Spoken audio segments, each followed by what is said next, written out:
Why did you have?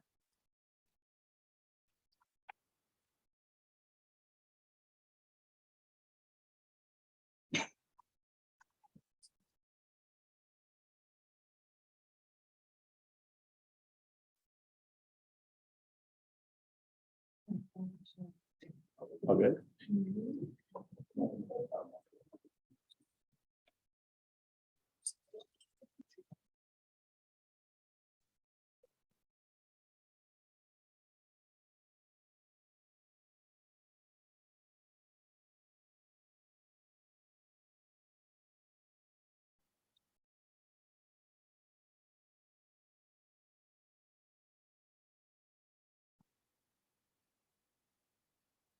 So, as you probably know, I always bring in a seltzer when I teach in the afternoon.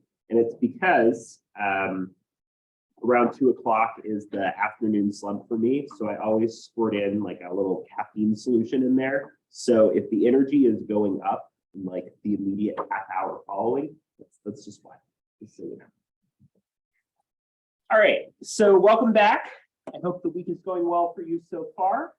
So this week we are continuing our discussion about talking about space and place and social change. We'll be looking at the quick reading for today, talking about, and again, exploring Black Lives Matter, but this time in the context of the bridge occupation in Memphis and the ways in which we're using things like locality to try to understand and engage in the needs of the community.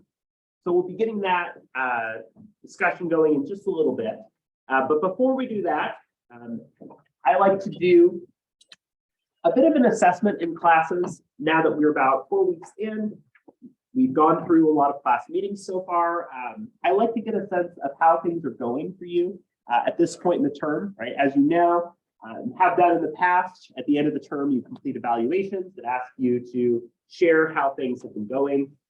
But those are less useful because by then the term is already over. So I like to get a sense of what's going well and some changes or adjustments that I can do to give you the most positive experience possible in the class, especially since this is the first time teaching this class here at EOU.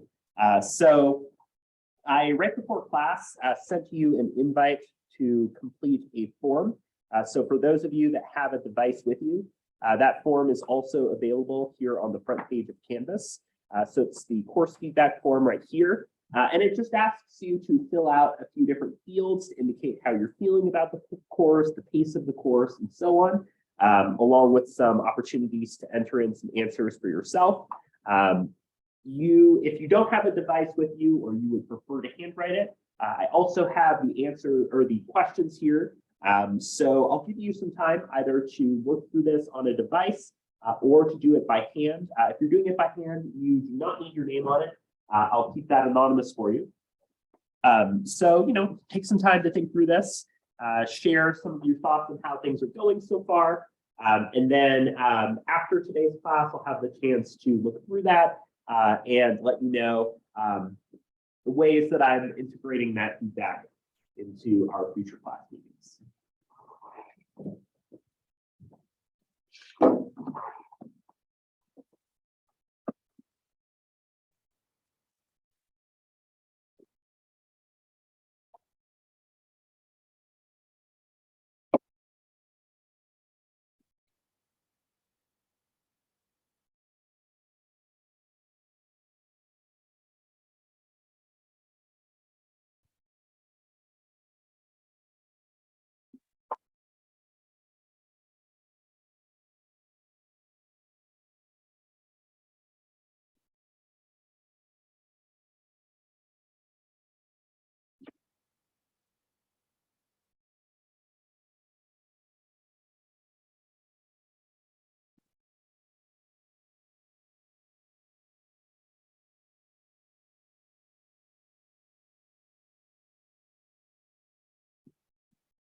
Anybody who would like some more time on this?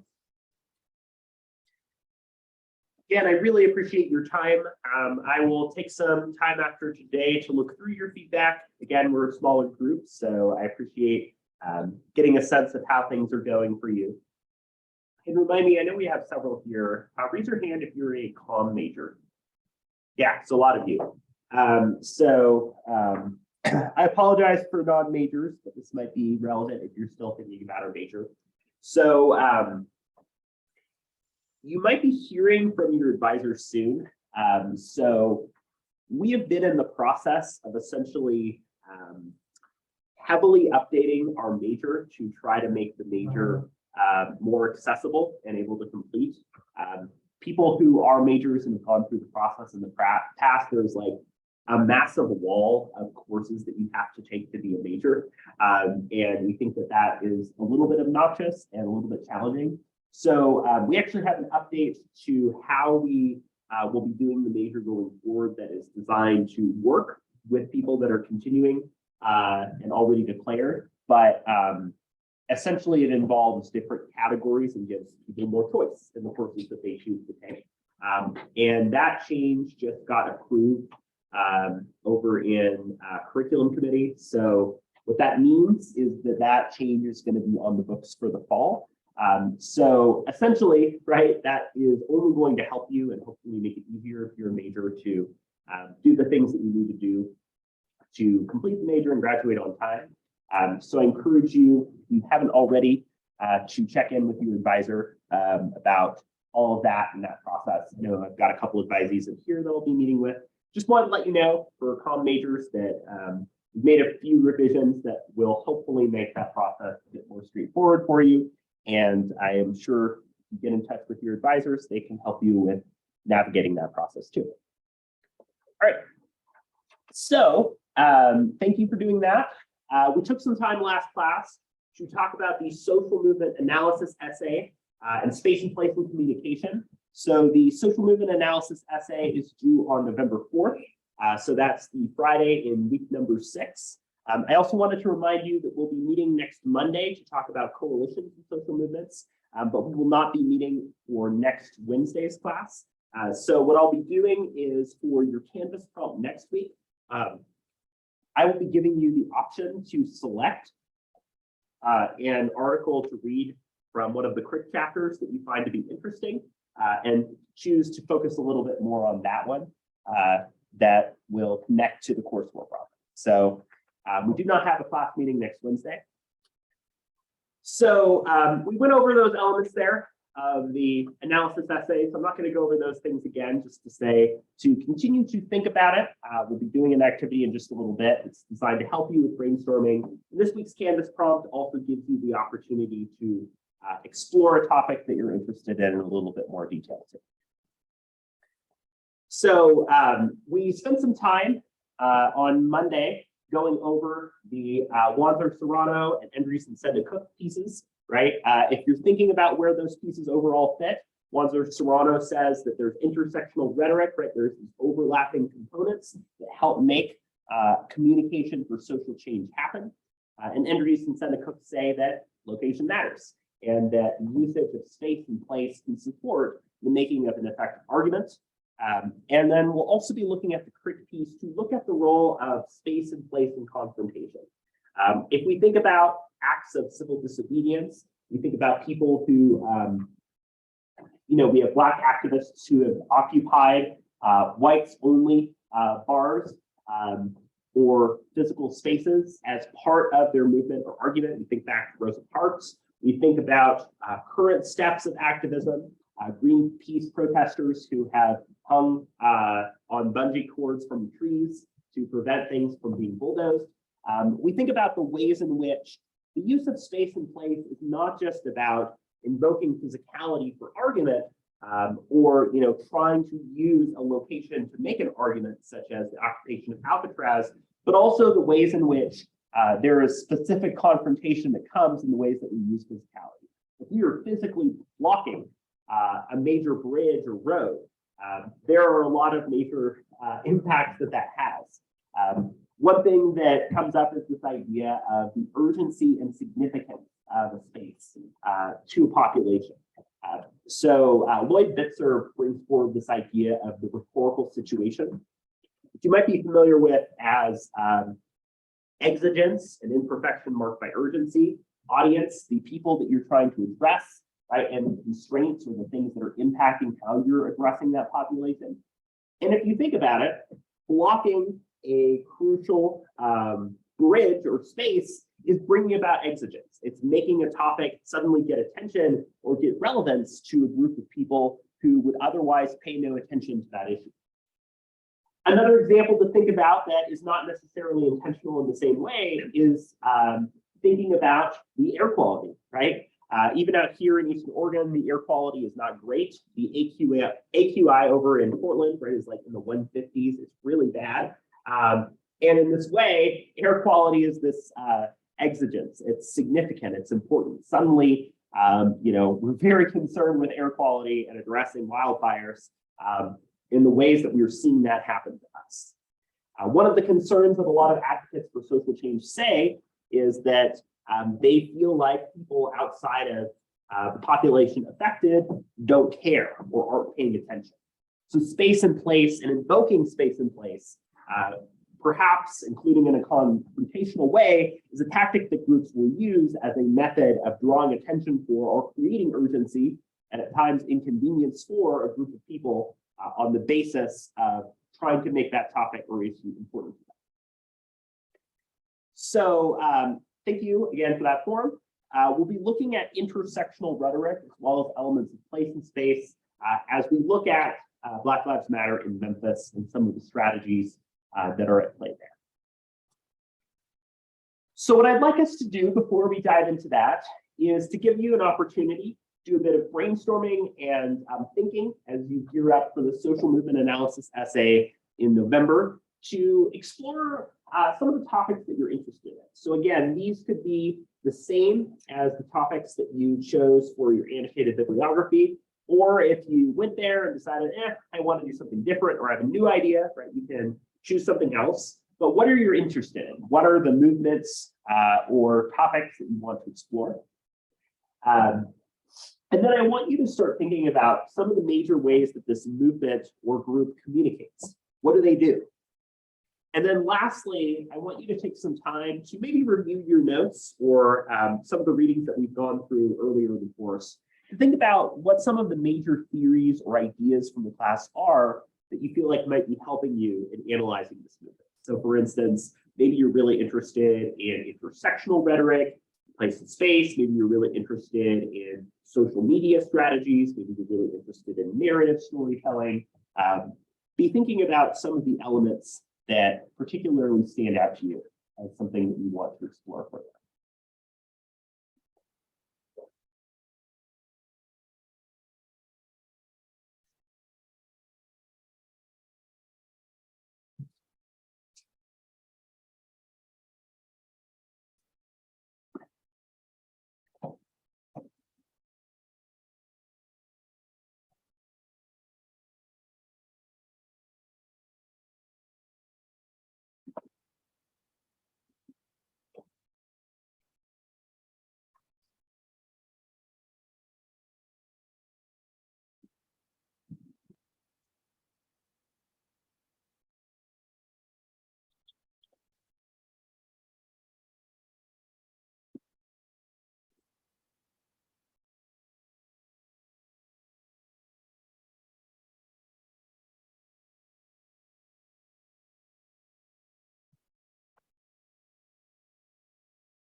Who would like some additional time on this?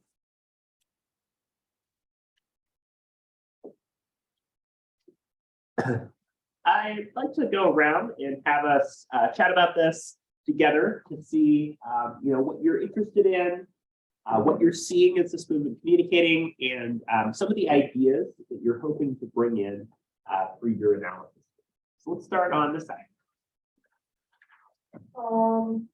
I'm doing the Title IX law. I'm kind of just like focusing on women's sports and how, like specifically volleyball, and how it should be broadcasted on ESPN. And I like did some research and it was last year the championship they broadcast on ESPN, and it had like over like a million views. And it just goes to show that like people will watch it on TV, but it's usually not on ESPN. Yeah.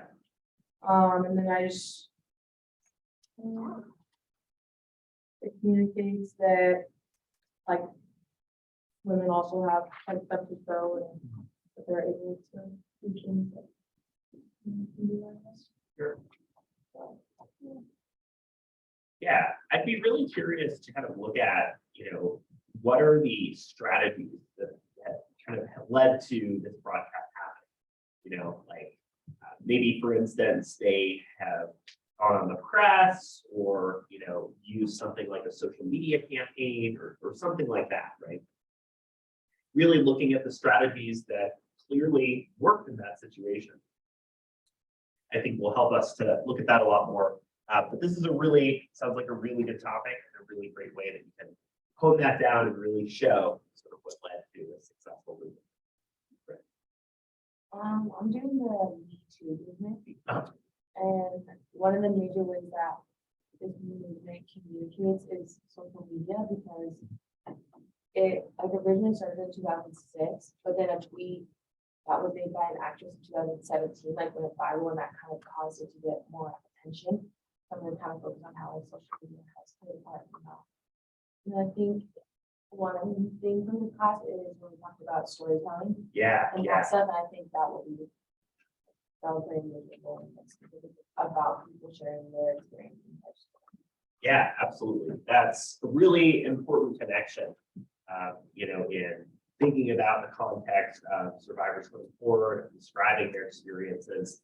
And I think, right, one of the challenges that has unfortunately happened, right, is the microscope that puts under people in describing and sharing their experiences, and people who have, I guess, like doubted or criticized people for coming forward and sharing those stories. So I think that oftentimes like the amount of pressure to share an experience, but to do so in a way that people believe and support, right, can be a really big burden that can be put on a lot of forms of social media advocacy too. So really important topic, and I think a really important way of exploring it. I'm doing abortion and specifically like the arguments of the choice and the right people said against each other. And some of the major ways have also been social media and signs, images, and other media outlets. Yeah. And an idea I think that will help me analyze it is the those authors, logos, videos. So I feel like it really is persuasive for both sides and like the people are trying to reach out to. Yeah, right. I think that the use of a lot of those emotional appeals, use of pathos plays a really big role there. It's also, I think, depending on when and what context you're exploring it in, right, the dynamics of that communication have definitely changed a lot. And it's weird to say, right, but I think in a post-Roe context, like the way that candidates and so on have been discussing and framing it has been really different. I've seen a lot of the language described as, pro-choice folks saying support in your opponent supports a ban in every instance or a total ban, and that's extreme. And then the other side is making an argument about how, they support abortion all the way up until birth, right? The language, it seems like, has changed, but also not, right? So thinking about that language in context is an important element of this topic as well, that I think is, of course, really important, and we'll have a lot of things that can bring to the table. I'm still thinking about Sure. doing the equal pay for women in sports. Oh, yeah. Just I think that I'm interested in doing that. And just some of the things that from class I think that can help me analyze it. Our social media, just like hold off that on social media. Mhm. And communication and of the advantages and the disadvantages of that. Mhm. And then also media planning and media planning. Mhm. And then, yeah, the narratives, we talked about narratives in class Mhm. and a lot of, there were a lot of stories about them Yeah. and their own personal experiences, so. Yeah. I think that for folks like yourself who are exploring sort of like pay and issues of pay and issues of women in sports and a lot of other contexts, I think one thing that helps is looking at the history and context of the Equal Rights Amendment as well. Not only the steps that that made, but also how, if you're familiar with Phyllis Schlafly, right, she's kind of the person that helped orchestrate its demise at the very end. So, you know, there's a lot of history and context into advocating for, you know, pay, equal rights, and support for women in those contexts that I think will help a lot for exploring that as well. But again, I think a lot of the elements of storytelling, framing, social media can definitely play a really big role there. I think more generally, for folks who are looking at a topic for this essay that is including social media as kind of a part or element of that, remember the intersectional rhetoric also is including something like social media. So it could be in March, but it could also have a virtual component. It could also have a live stream. It can have those different parts that are coming together. So I'm still going to focus on that. Uh-huh. The way I'm approaching it from what we've learned in class is using the way to use narratives and the marching and social media as a way to communicate with others. Yeah. Yeah.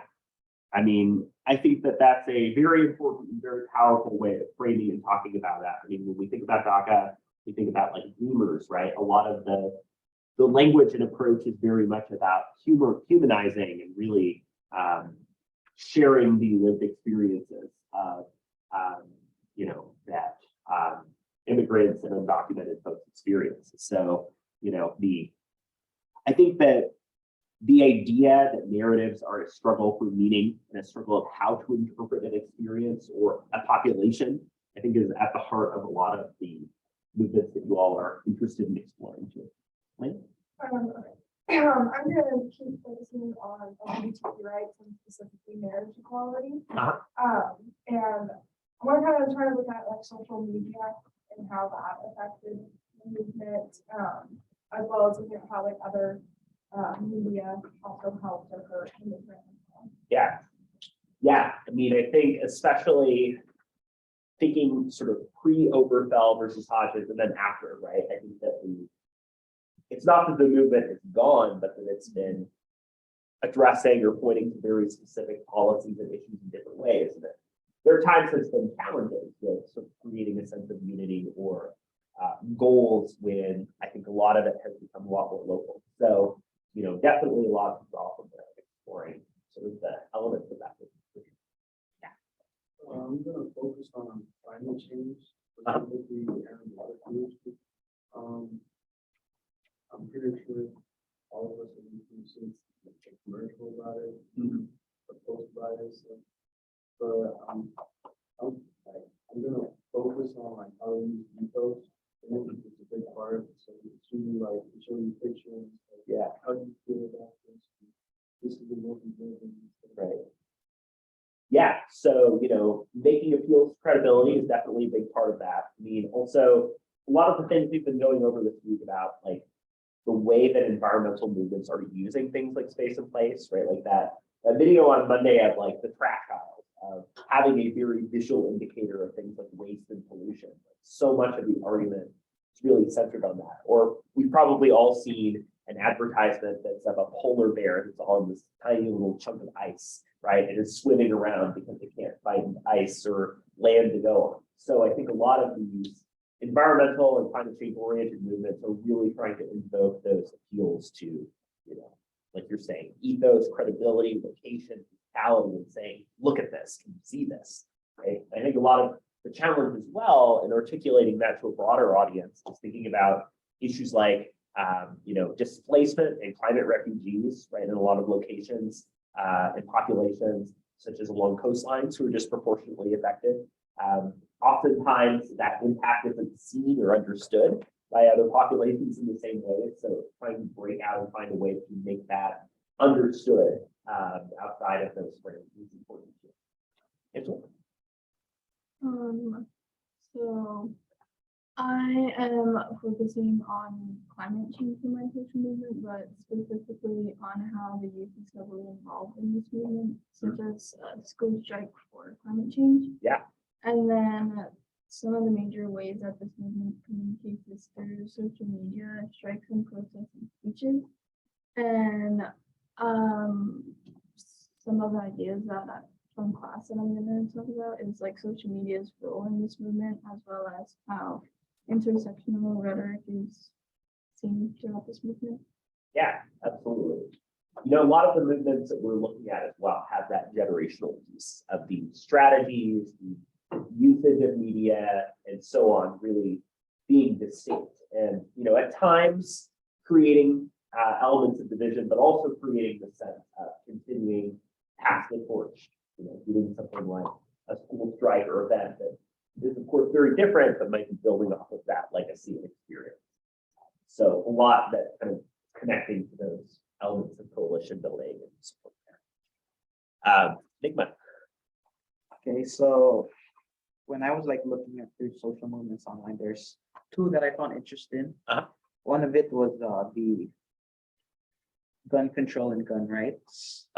This one involved the Sandy Hook Elementary shooting and also the Parkland shooting. Yeah, I wanted to touch upon those with its many. What's the term for that? Protests. Awareness. Yes. Okay, gotcha. The words. All good. Yeah, that and also night skin movement. It's an online movement that people are trying to voice out their opinions, especially the Blacks, because they don't get enough representation in media, and they want, especially in forums like anime. Oh, okay. They're usually portrayed to either Asians or white folks in some, but never much for Black people. So yeah.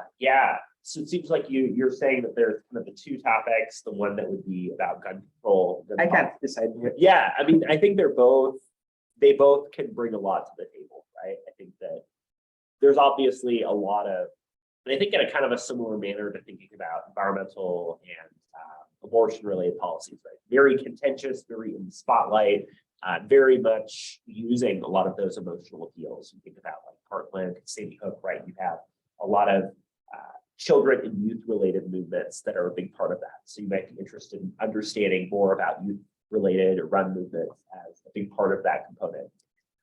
The topic about sort of representation, in animation, I recognize that that's an area that I think has gotten a lot of attention, right, for portrayals of race, a lack of representation of race. I think that sounds like it's a really important area as well.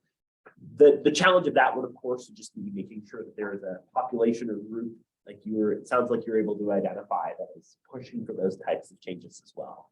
And I think as well, exploring what the population see as the impact and significance of that too. Talking about representation in media, well, that representation matters. Who is or is not included. I've been watching the Rings of Power, the Lord of the Rings, and there's been a whole lot of hoopla over people of color playing hobbits, right? And I'm just like, well, are we not going to allow people of color to perform and have roles in this show? What's going on, right? So, I think that there's a lot of discussion and ways that, media representation and its impact is really matters a lot as well. I mentioned, I think earlier, the hashtag starring John Cho about Asian American representation in film as well. So there are campaigns that have been exploring those topics as well that you might be able to offer to. Okay. So I am really interested in doing the mental hygiene movement of the early 1900s. It's basically pushing for better conditions and treatments for those individuals with mental health problems or mental health disorders, whatever you want to call them. Sure.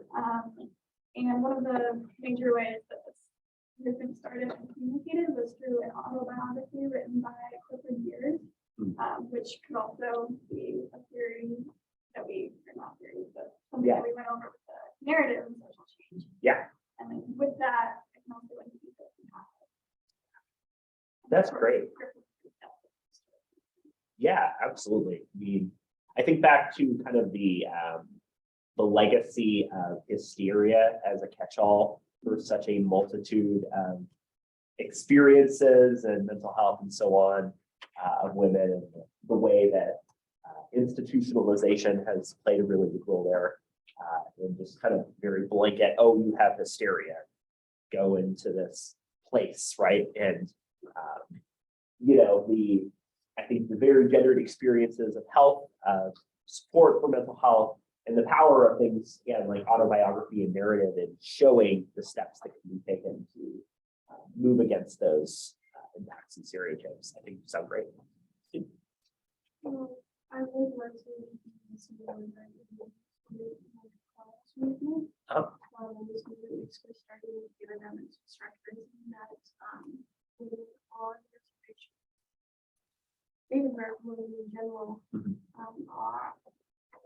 there's high reported crime just going missing or being murdered. And a couple different ways that they communicate to the students, the address, and posters, social media. There's a couple different ways I can use the theories throughout this movement paper and that community as well as rhetoric in general, body rhetoric, embodiment, Yeah. I mean, not only a very important movement, but also like the role of embodiment, right? I think is really interesting because the movement is using presence, but I also think it's useful to tease out the absence, right? The idea here of, you know, the red dress not only symbolizing, you know, the experiences, but also this kind of haunting, this person isn't there, right? Where is this person? Or the way the absence is used in physical space, like for instance, chairs that might be reserved as empty to highlight this absence, or even in something like a public speech or event, people who take a moment of silence, right? The deliberate, and we haven't talked about this much in class, but the deliberate use of absence to make an argument about someone or something that is not there, but should be and should be understood, I think is something that you can explore as well there. I think is, of course, really important topic. And I think you have a lot of ideas on ways to tackle that topic. Yeah, exactly. So I was thinking about doing the very first movement. Being primarily communicated through protest, taking action, civil disobedience. Some major theories and ideas I want to use are, I don't know, like when we think about the narrative. I thought it's interesting how they face a lot of backlash with Facebook, so they'd be portrayed as ego terrorists. And then they also had situations where they were able to try and put their narrative out, gain support. So I know there's a couple initiatives Earth First has been focused on. What are some of the things that they're doing that you're interested in looking at a little bit more? I did the annotated bibliography. I researched the redwoods. I was a pretty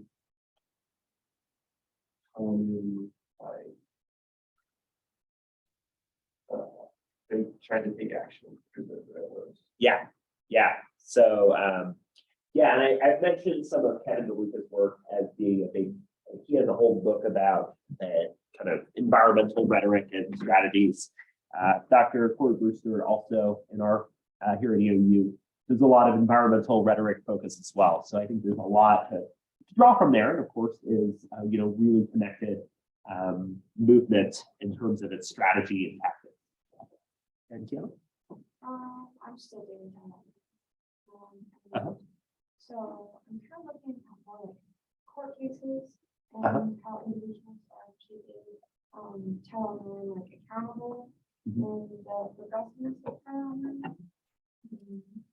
Because Title IX was enacted, but it wasn't, we want to like set rules for it and we just find rules around it. Mhm. So just looking at that and some of the communication and strategies are like related social media sometimes.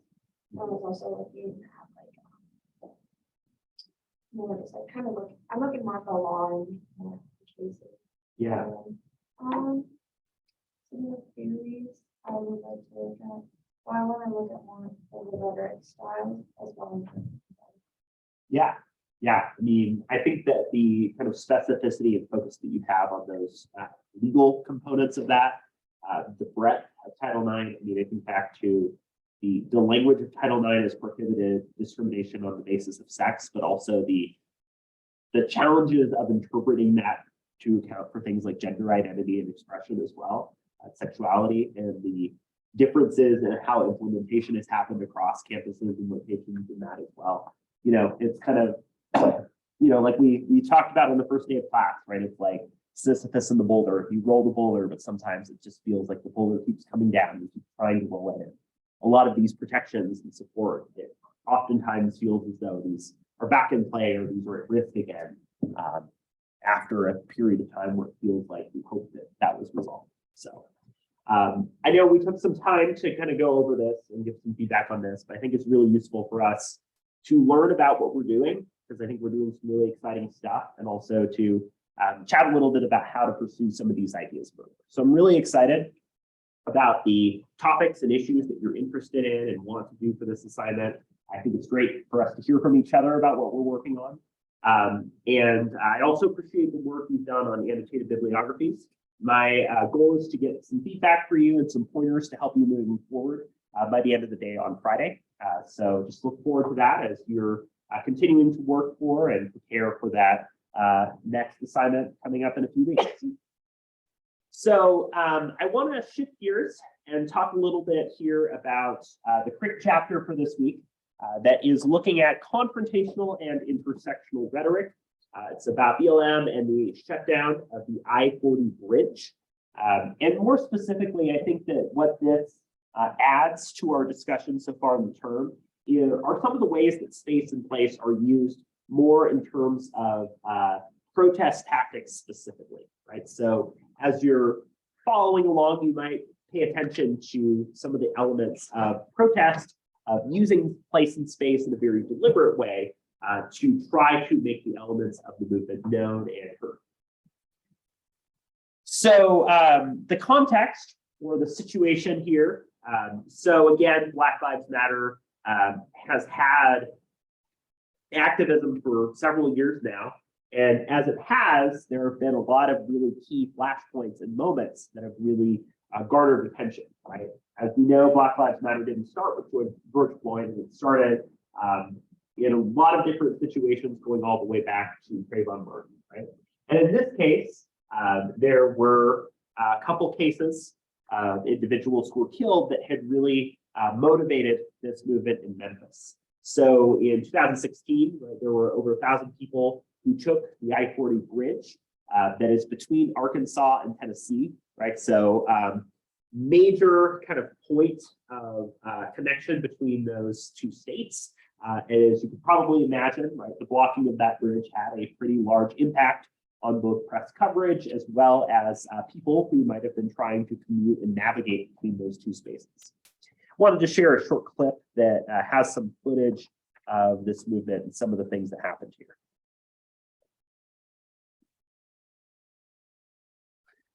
Once we finish hearing about solar power. Okay. The 6th anniversary of the 2016 I-40 bridge protest. It was a big deal. Activists flooding the streets of Memphis and blocking traffic on the Victor Fernando de Soto Bridge for hours, calling for social justice and police reform and making headlines across the country. Rebecca Butcher spoke with the man who led protesters at that time, and what he's saying about any progress that made sense, didn't make sense. 2015, it's a year we won't forget. Over 1,000 people here in Memphis halting the bridge, stopping traffic, bringing out police and riot gear. But what did it change after? As the man, chance of frustration during the 2015 bridge protest that had the eyes of the city and beyond watching. What the world we just do? That was actually Stephen Franklin saw it. He along with Frank Gotti led the walk to the entering downtown. Street, I could see sidewalk, and it's the body. I didn't be out there. And so something they did. Even amidst the then growing crowd, this had a curriculum on what that something would be. Once they got on the bridge, the view, the shutdown, we made the power that we were. Like that, most government officials, the business community who actually like help create like the state of poverty that we're living in. Franklin said, yes, the death of Orlando Castillo and this Darius Stewart at the hands of police for serious reaction, but there's also he finally created an open dialogue and a poverty and the state of low income, not neighborhood. Well, now, business community, because I call millions of dollars, but they young black poor dudes out here. Franklin said there was a disconnect, not only between the citizens, but business owners too. It's just across socioeconomic issues and general issues across the city. And Franklin, its relations with police in Memphis have been improved. I want them to spend millions of dollars on people like me. Talk about, we should have spent hundreds of millions of dollars to watch people like me. His opinion is worth it. I had a guy infiltrate my organization, as far as it goes, I never do. The next step for Franklin, laying down the groundwork. Think about every institution I saw on that. How do I make that less oppressive, right? For the future. Downtown Memphis, I'm Rebecca Butcher. That's a jarring contrast. All right.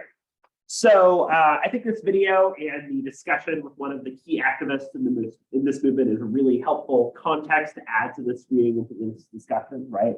It helps to provide explanation about the frustrations that we're giving rise, not only of issues of poverty and issues of, that were impacting police, law enforcement, and the racialized impacts of that, but also in terms of understanding the very organic nature of how this escalated, right? This protest was not necessarily created or organized with the intent to occupy this bridge, but that is something that started to naturally develop and evolve over the course of this activism happening. In fact, there are several references that groups started to make as this was happening that were saying things like, let's take the bridge, right? That started to be reported and used in this, in some of the chants and some of the activism that was occurring. So, what I want to do is present some of the arguments that are being made here in this article. Again, I encourage you to either, continue to explore them or to push back, right? Because I think that there is a specific argument that this article is trying to make in terms of the ways that it is linking some of the more contemporary tactics that we see from this reading and from Black Lives Matter, and making an argument that these are consistent or kind of an evolution of strategies that were used more generally with civil rights, right? So one of the criticisms that we've seen of a lot more contemporary social movements has been a concern that the tactics or approaches used in the past were seen as more dignified or more respectful or more supportive. For instance, that's an argument that was made by Oprah, right? That's referenced in this article, that compared to the civil rights movement, this was a lot more confrontational or violent. But this article is trying to push back against that claim, right? And say that, no, first of all, we don't want to whitewash the accounts of what happened in the past and the strategies that were used in the past. But second of all, that this movement can fit within those strategies of the past too. So this way, according to the author of this reading, right, the strategies used by Black Lives Matter activists were consistent with what was considered to be the tradition in previous movements. And also the idea, this chapter brings up the Crick reading. The chapter of the Crick reading brings up the use of intersectional rhetoric, the idea that these kind of confluence of elements were at play. We looked at the protest, we saw people there, right? People are making an argument, they're holding signs, they're perhaps chanting, right, as they're going down the streets. As the movement progressed, they started locking hands, right, and marching together. But there's also the use of embodiment, that physical occupation of the space. There's also the imagery of that space, right? Seeing the bridge being occupied, seeing the people there at that space is a striking image that sticks with us. So there's some additional context and literature that's being given here that I think helps us to understand some elements of this movement as well. One of them is the use of Scott and Smith, who have some kind of foundational work on rhetoric and strategies of protest.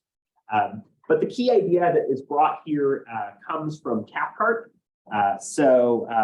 The Cathcart's argument is that there are two general categories of rhetorical acts or communication for social change and movements.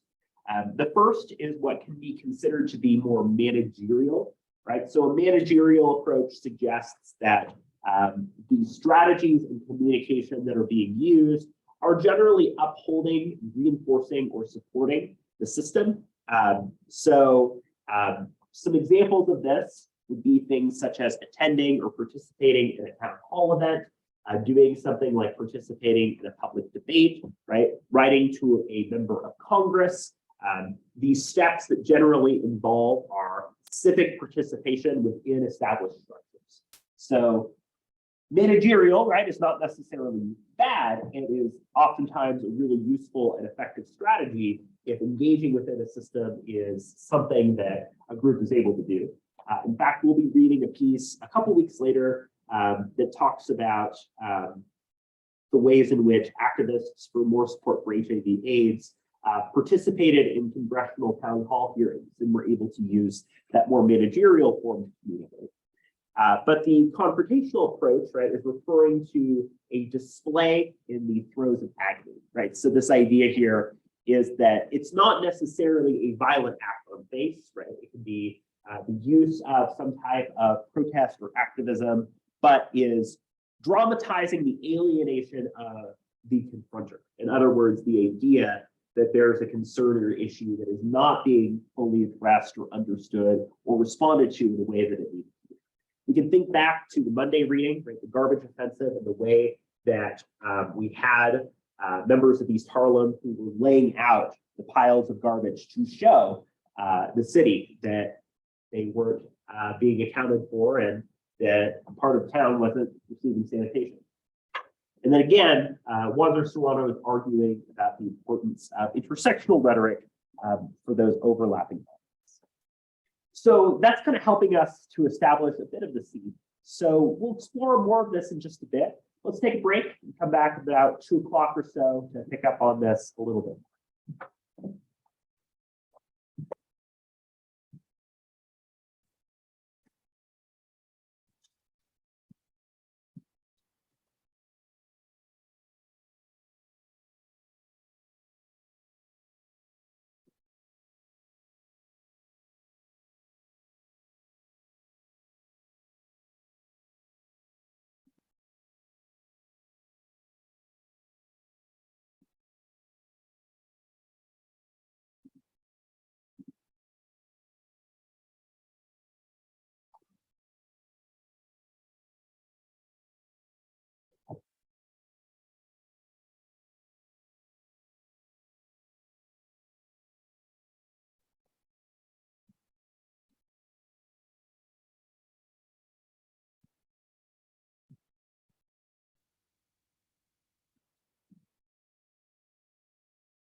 So I sometimes get emails from textbook companies who are like, hey, there's this really exciting book that you should use in your class. Students love it, teachers love it, blah, blah, blah. Then I went to check the book and it's $93. Yes. Okay, so I'm double majoring. Am I supposed to have a different advisor for each of my majors? So you typically have a primary and then a secondary listed. I'm actually not entirely sure for double majors if you get like 2 primaries. I only have my English writing. Okay. You might want to double check on that because I think that you normally just have the one who kind of helps you to navigate the other because you have English writing and yeah, okay, yeah. Yeah, I think that is generally full. If you don't mind my asking, who's your primary? I have no idea what her name is. I have Okay. never met her once. She was just like assigned to me. Oh, okay. I felt real awkward about that. Oh, no. You might want to just like reach out to check in and see about all of that stuff and see if you want to be, I don't know. I know that different advisors handle that differently. You might not know that they're with you. I will show you though.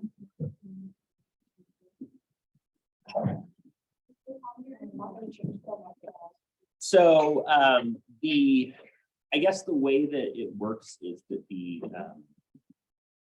can continue to use the current system, or you can switch to the new one now, and either one of those will work.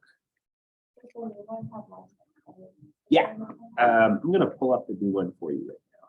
There's like a couple hoops that we still have to go through to make it happen, but it's like essentially in the clear. Is it gonna affect the minor? No, the minor's the same.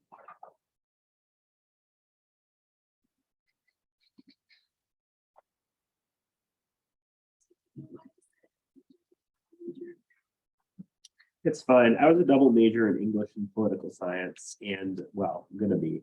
And then I got kicked out of the political science major because I missed too much class for doing debate. And I was really mad. Our political science professor was a bit of a hard ass, and yeah, just did not let me complete that. So I still have had to this day a chip on my shoulder about all that.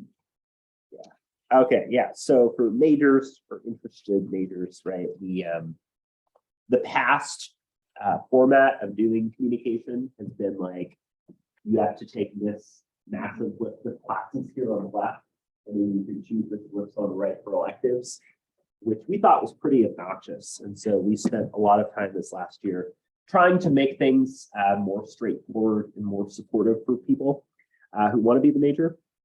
So the change that we made is essentially you have to take, some of these courses that are like the foundation, but then you get to pick 2 out of here, 2 out of here. You pick a capstone as a senior, right? And then kind of similarly. Requirement? Yeah, I mean, it's got a lot of crossover with writing rhetoric, so Nice. Yeah. Both of my majors. yeah. So then we have these categories here on the right, where there's a whole bunch of classes, and you get to pick 2 out of each of those buckets, and then you get to pick some electives as well. So our goal was to like support people who have already taken a lot of those classes as part of the major, but also to give people a lot more flexibility because maybe you're really interested in like media or advertising, or maybe you're interested in something else, right? You have a lot more flexibility and choice in how you do that. So if you have a meeting with your advisor, they're likely going to have the new stuff and talk to you about that. You might want to just double check with them. And again, my understanding is that you can either continue to work through the old format or start to transition into this one in order to meet all the things that you need to do as a major. So anyway.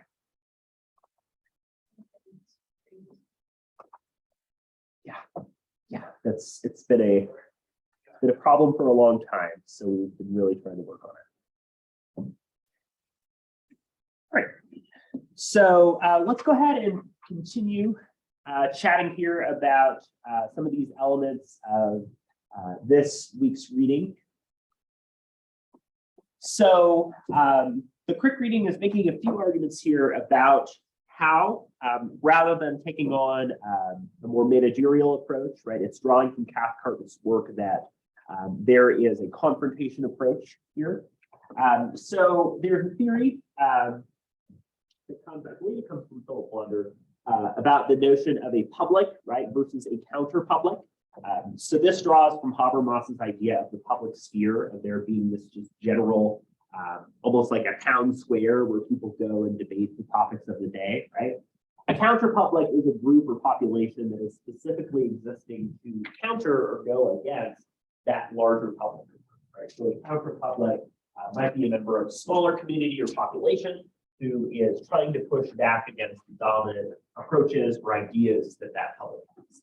We've seen this, of course, in the historical context when we think about things like suffrage, right, where women came forward and said, we are not included or part of this public, we need to be included.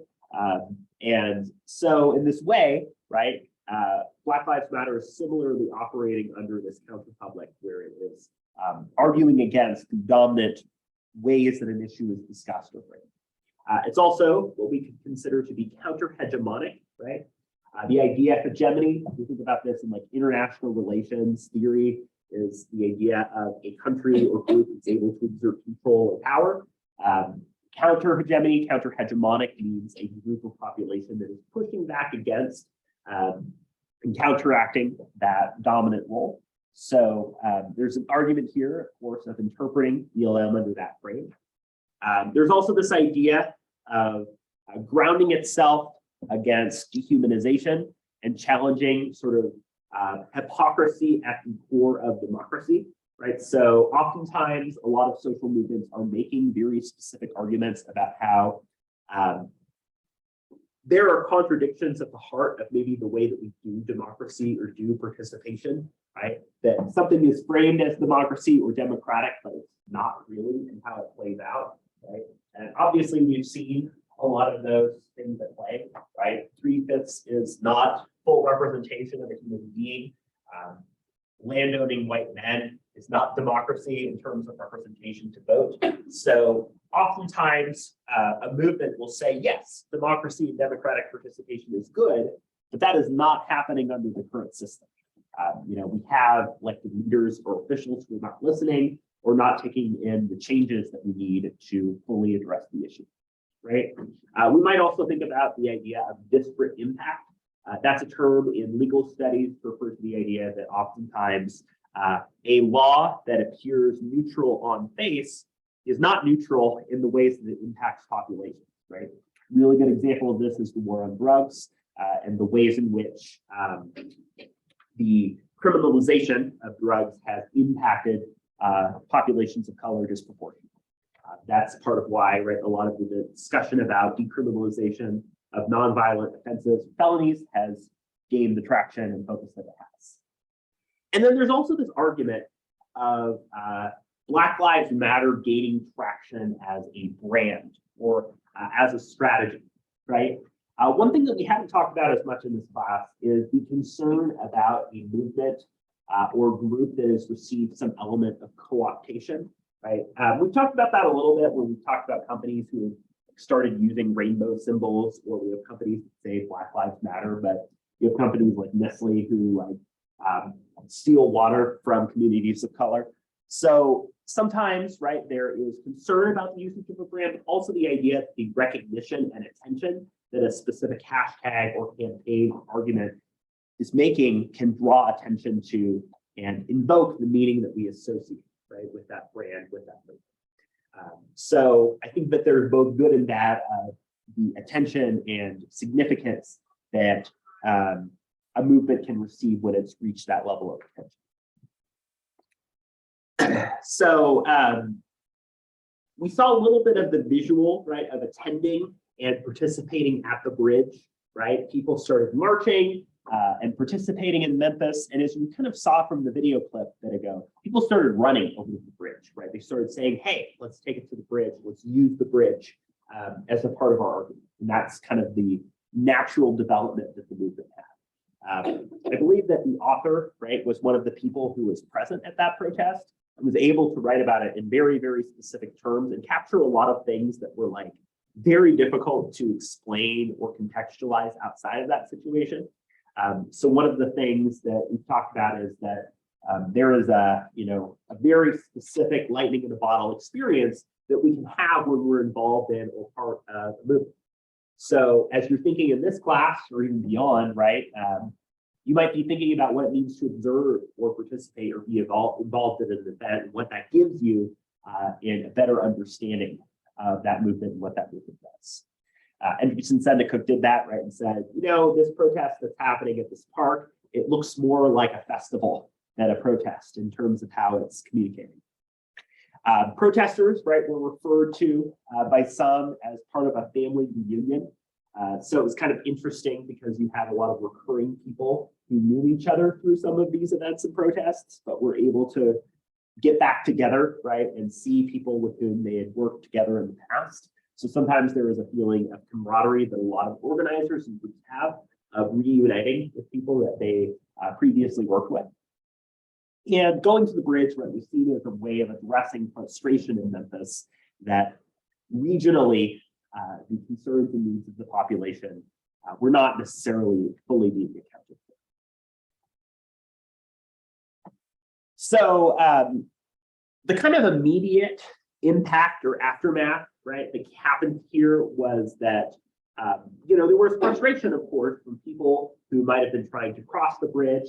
But there is an interesting snippet that comes out in this reading too, where there's somebody who their truck is blocked, but they offer people to stand up on the truck in order to communicate their message from a higher space and make their message clearer. So there's these kind of interesting elements of how the moment and the specificity of that moment played into that.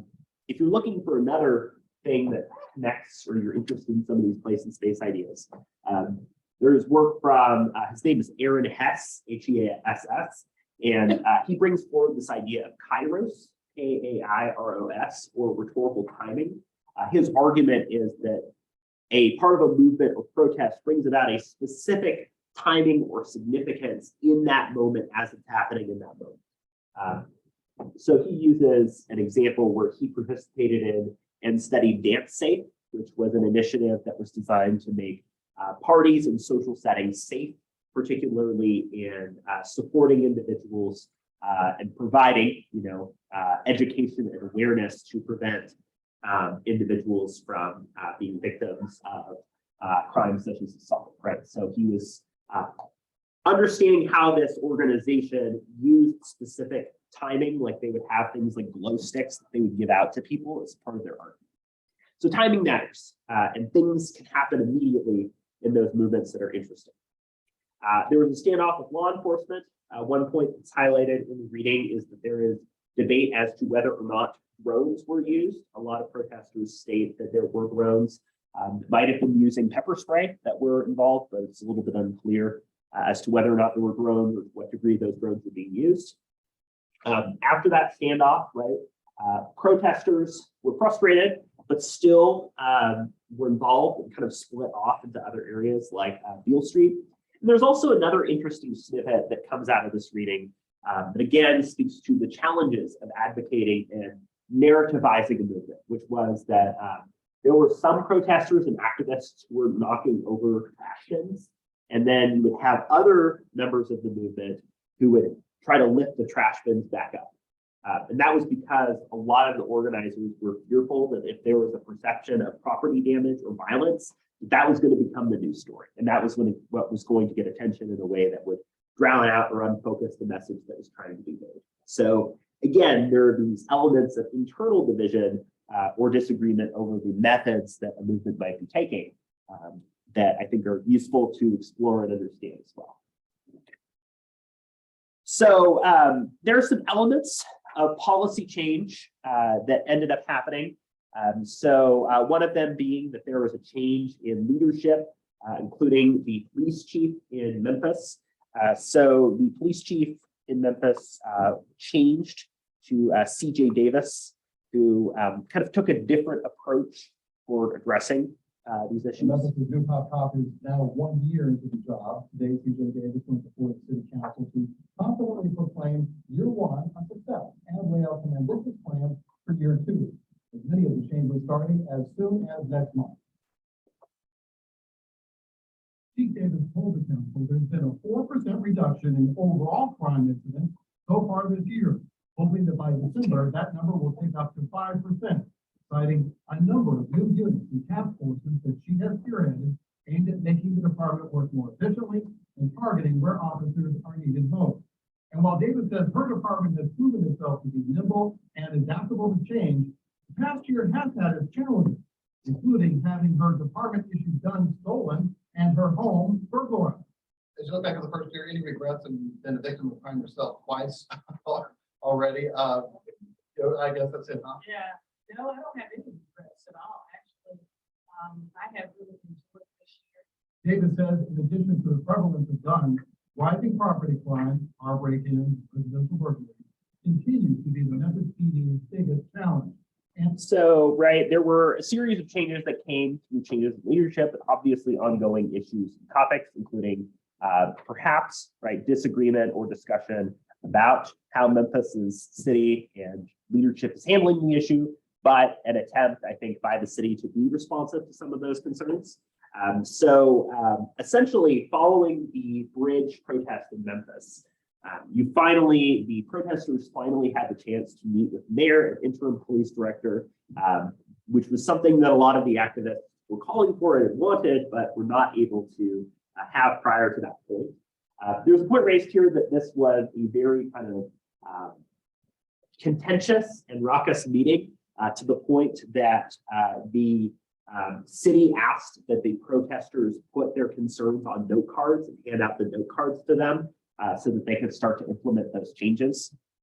There were also some issues of press coverage. So one of the things we highlighted last week when we were talking about social media is that there are a lot of situations in which the press gets it wrong, right? The press might be framing a protest perhaps as violent, as motivated by an issue or topic that it wasn't motivated by. And so there was actually some efforts that activists took that caused a local publication to retract and to apologize for inaccurate coverage of the protest. And then a lot of activists actually turned in Memphis to removal of Confederate monuments, statues, and other things that were part of the advocacy as well, right? So there's this argument here about some of the ways in which elements of civil rights were connected to the current strategies that were being used. Again, we can agree or disagree on whether or not we see those things as directly connected, but the argument that's being raised by this article is that that history is informing the current approaches and strategies that are being used. And I also think in general, right, as you're thinking about a lot of these topics that you're exploring, such as Title IX, such as climate activism, and so on, you're doing so looking at these groups that I think are very informed by some of the activism and strategies of the past. So I think more generally, when we look to the use of space and place, right, we're looking to the ways in which the invocation of location and the dynamics of that location are really adding something that's striking, that's interesting, that is invoking the elements that we associate with place. If we associate the use of place with safety or of a sort of comfort of being able to be in that location, the disruption of that is one of the ways that the movement is able to function effectively. I wanted to show you another kind of fun example of elements of space and place being a part of the movement.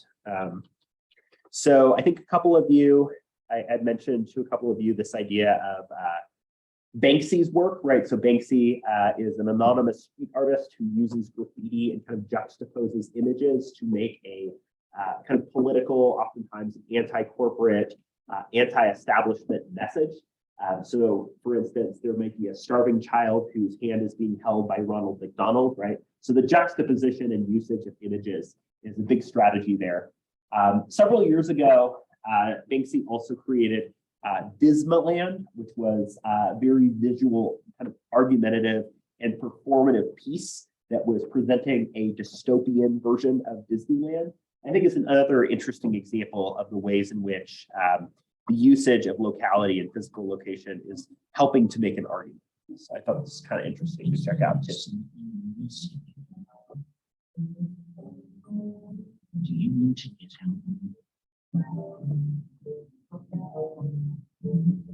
Then stop what you're doing and come to this place. This is a theme.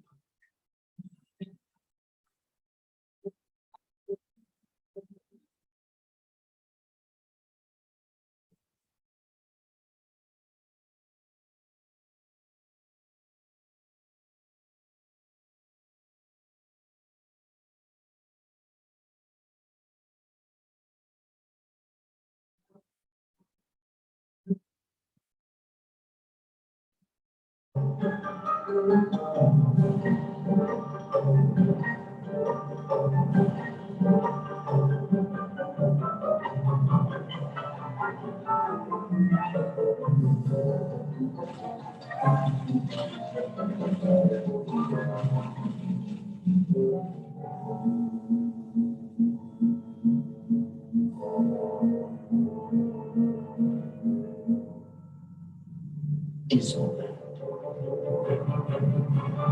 a place where all your dreams come true.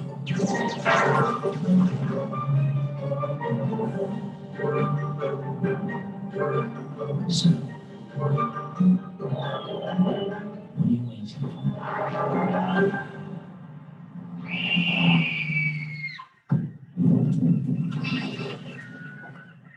Right, so really kind of striking the imagery that's used is kind of jarring and surprising, like the way that you know, a lot of the like Disney attractions are juxtaposed. Like here's a load station, right, or here is a very frightening image, or you know, trying to essentially use this exhibit, which people could actually go and see, to essentially use that location to make an argument that was critical of a lot of kind of corporate practices and behavior of companies. So I thought it was kind of an interesting example, again, of invoking how we use location to make an argument. So I think there's a lot of place as rhetoric that's at play there. So what I'd like you to do, and you do not need to turn this in for attendance for today, you can just take some time to chat about this, is to talk a little bit in groups about what you see as some benefits to using space and place on advocating for change, some of the challenges of doing so, and then also an area that we can explore a bit more is the ways in which social media might interact with our use of place and space. So let's do some larger groups this time, just have 2 teams. So let's have folks here on these rows as a group, and then everybody else here on this side as a group. So take some time to chat about this, and then we'll talk a little bit together about some of the things that we're thinking about here, about benefits, challenges, and interaction that we see with space and place in social media.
Like, you know, well, with that in the city.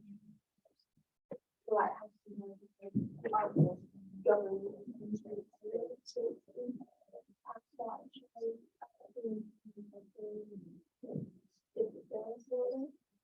so not only the instructors, but the casualties, the representation. People be upset with the issue that is.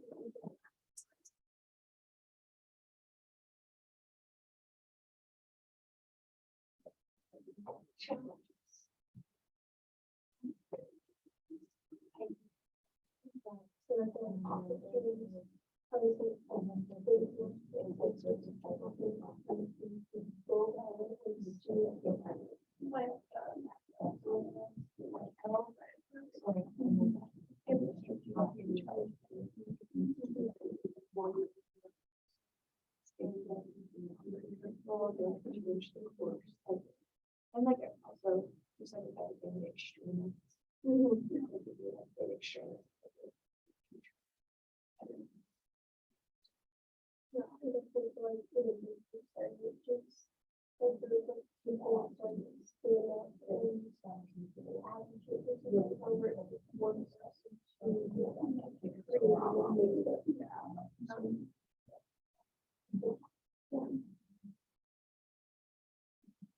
there are ways to go out, like, start talking to people, you're trying to keep there's a lot. It's also like, movement is very different. Yeah, I think too, like, people get into like a large group, social media. Like, you can know like some of the different questions because they're in their group. So they might do like stuff to get, because they think they get away with it. They know it, what kind of group you're in. You know that they're not individuals, they're not accountable for their actions.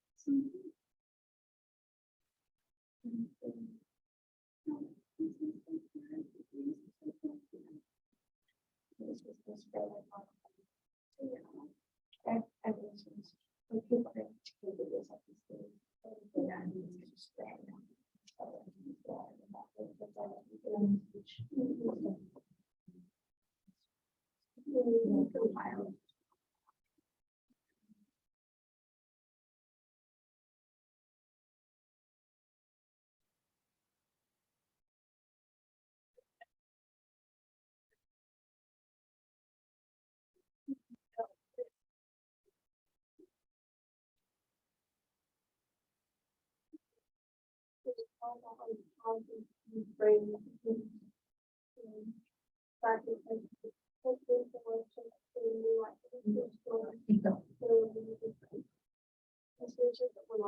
In general, and I thought it would be on social media, but also the fact that it is like one of the actually like what it's not.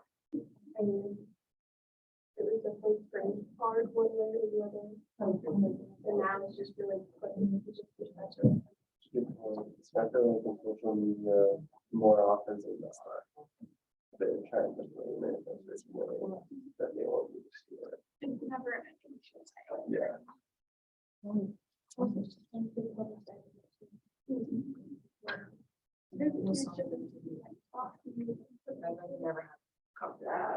Why is that being like this in my mind right now? Yeah. Yeah, there you go. It's like, what's the other one? Anything else that they also.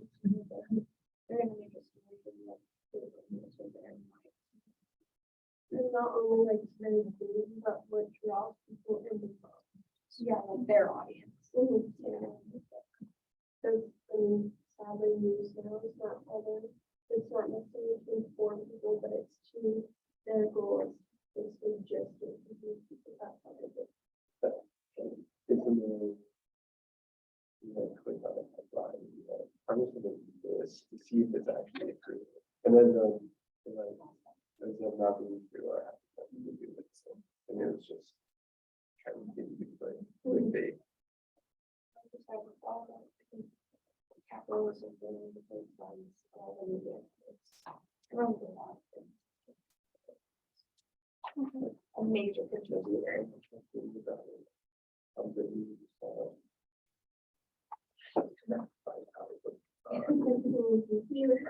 There was no.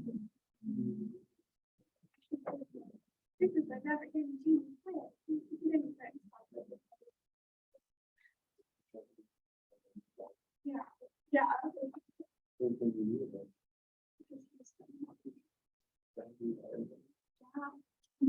I also keep doing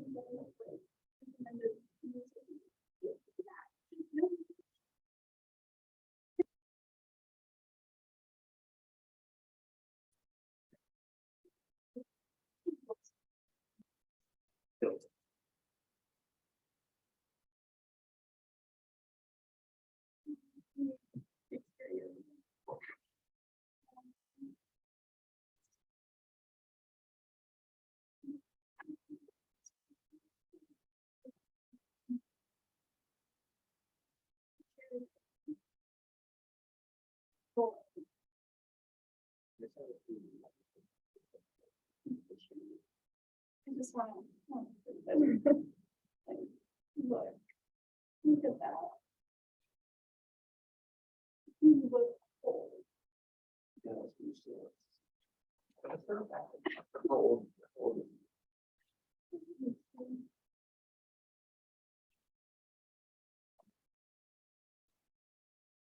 $57.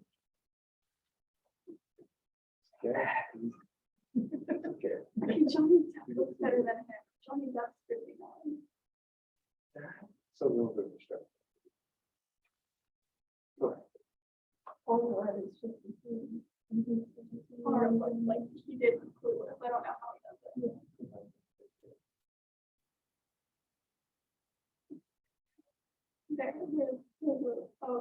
he does it.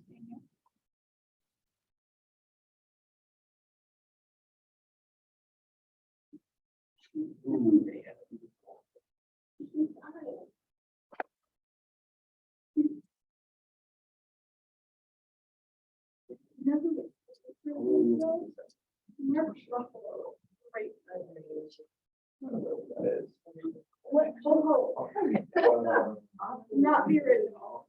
Not the one in the Incredible. Mark Ruffalo. Mark Ruffalo is great.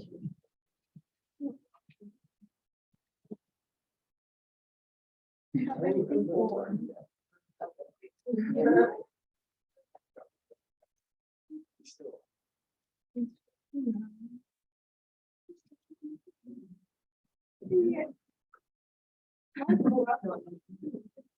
Pretty good.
I also want to let you know, we have the EOU science journals that are actually accepting and engaging with student work. So if you have any projects for any of your courses, for example, your analysis essay for this class, that you're ever interested in presenting, this journal is a really cool resource.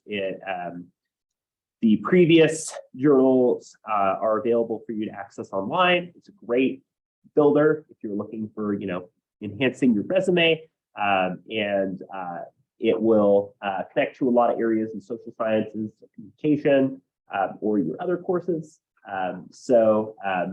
Just want to let you know that they are accepting submissions, and I'll send along a little bit more information about this through Canvas, just so you know. So let's talk a little bit about some of the questions that you all had the chance to talk about here. So I noticed there were some good points about space and place here in this side. What were some of the things that you all saw as major benefits? One of the things is definitely different meanings in it. Like it can have a number of different arguments within just one place.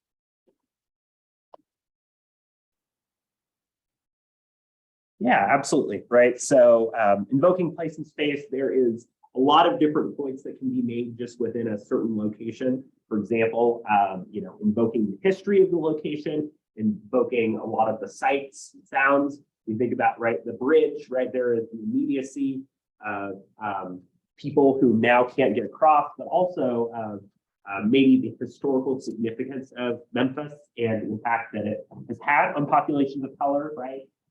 That can be a way that that's invoked. How about here on this side? What are some advantages?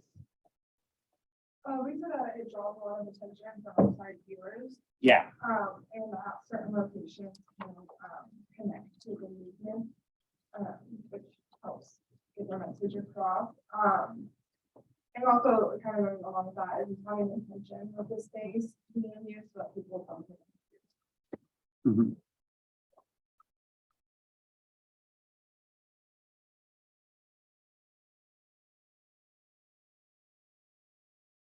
So oftentimes, right, the usage of things like space and place invoke, like you're saying, getting attention, interest, being able to connect with it on your own terms, right? So for instance, if there's something like a museum or wall or display that has an interactive component, that can really stick with people. These are powerful. What about some of the challenges of invoking space and place? Let's start again on this side. We were talking about how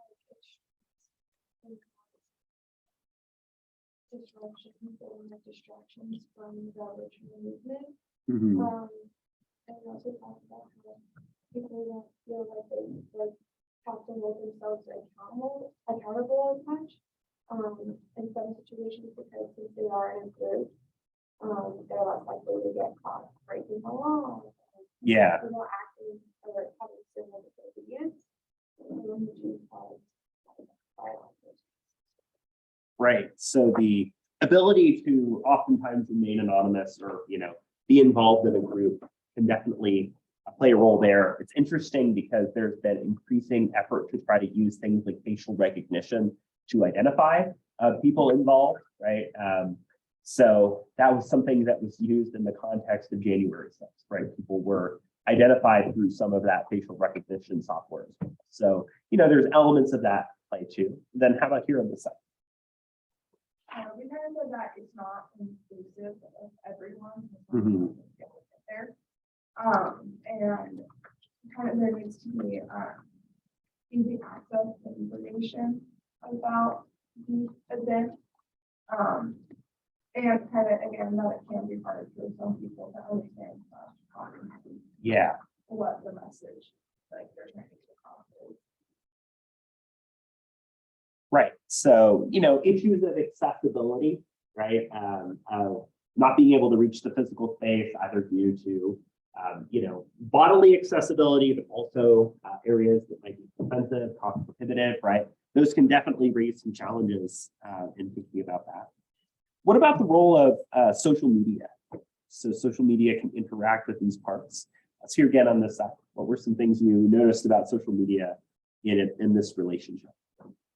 Kind of just going back to kind of about the need for more information, it's just spreading info about the event on social media. Yeah. So that as many people know about it as possible. Either if they want to participate or, being aware of it. And then also trying to have virtual aspects for people who can't. Yeah. So there's been the increasing focus on kind of hybrid events, or the ability for something to be live streamed, right, or shown. There's the famous phrase, the revolution will not be televised, but we do see a lot of opportunity for people to use that live footage and understanding of events. And also, again, as this kind of recruitment, crowdsourcing, engagement tool, people can understand the kind of what, where, and when. I think there's also risk that brings. The ability to circulate through social media about an event happening, I think has helped to give rise to like a lot of counter protests and demonstrations at locations too, because there's greater awareness and intelligence about what's happening here, which I think has added a dynamic there. And then how about here on this side? What were some elements that you saw of social media interacting as well? Definitely like the way that the story can be framed. Mm-hmm. Kind of a lot of things with social media, different news broad outlets, thank you. A different story can come from the same event. And I think the example that we talked about was back in the presidential election, when the movement was at the White House, there was the two main views of was it an insurrection or it wasn't an insurrection. Mm-hmm. Right.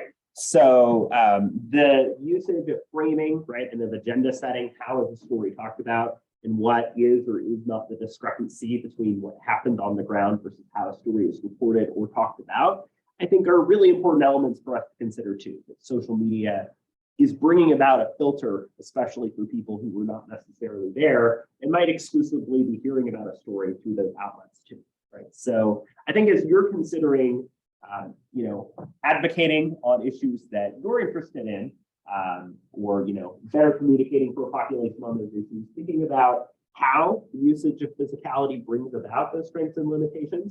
And that doesn't necessarily mean for protest, It can involve any element in which the involvement at a place or location is a part of the argument, even in something like a speech, but also the interaction in social media, as we know, is ubiquitous, and that generally speaking, it is always present in movements that we see happening now.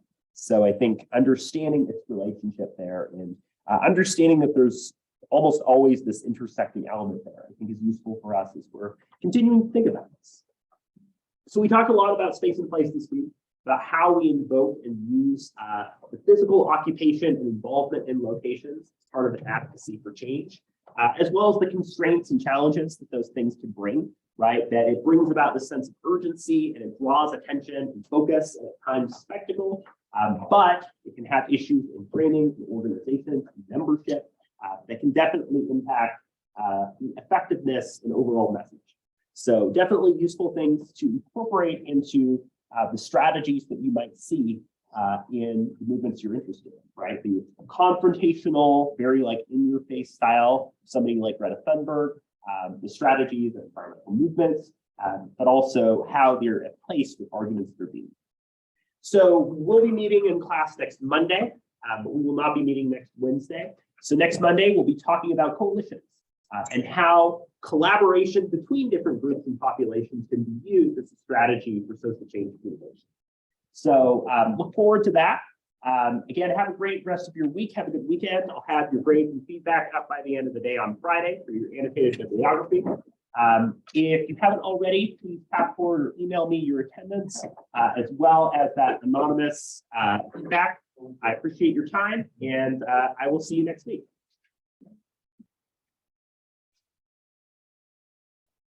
Thank you.